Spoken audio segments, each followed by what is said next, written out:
السلام علیکم ناظرین، امید کرتا ہوں آپ سب لوگ خیریت و عافیت سے ہوں گے۔ میں کیلے کھانے سے آپ کو دن بھر پیاس کی شدت سے چھٹکارا مل سکتا ہے۔ اگر یقین نہیں آتا تو آزما لے، کیونکہ آزمائش شرط ہے۔ اس کے علاوہ سحری میں دودھ، کدو، خشک آڑو، مٹر وغیرہ کا استعمال بھی مفید ہے، لیکن اگر آپ کو دن بھر پیاس، بھوک اور سینے کی جلن رہتی ہے تو آپ کو بالخصوص بریانی، کباب، پیزا، فاسٹ فوڈ، حلیم اور چیز جیسے لوازمات سے مکمل پرہیز کرنی چاہیے، تاکہ آپ کا روزہ خوشی خوشی اپنے اہتمام کو پہنچ سکے۔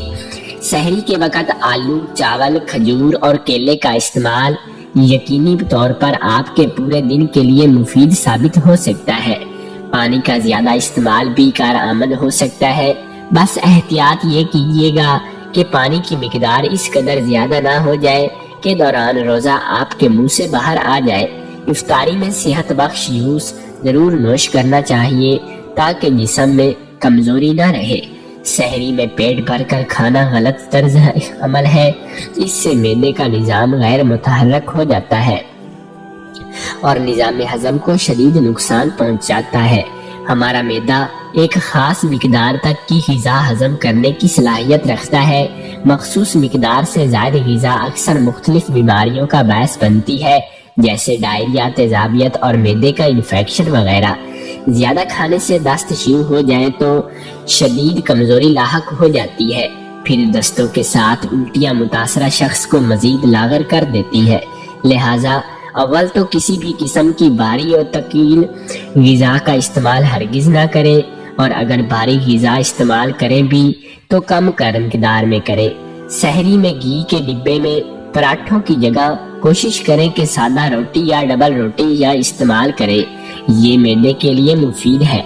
ان کے ساتھ دال یا کم روغن والا سالن استعمال میں کھانے کے بعد توانائی پہنچانے والا کوئی بھی جوس یا تازہ پھلوں کا رس استعمال کر سکتے ہیں۔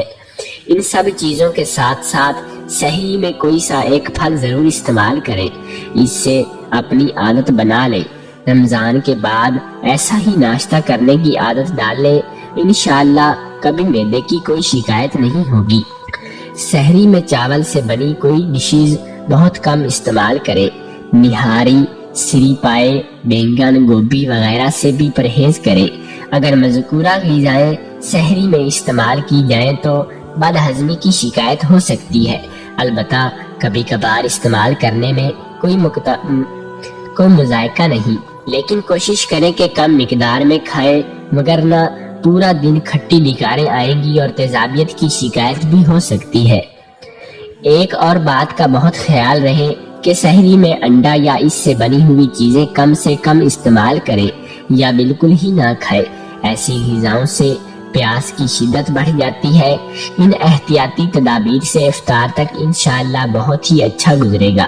سحری کے بعد آرام بالکل نہ کریں، اپنے روزمرہ کام سر انجام دیتے رہیں اور خود کو مصروف رکھیں۔ سحری کے فوراً بعد آرام سے جسم میں سستی آ جاتی ہے، جو معدے کا سائز بڑھاتی ہے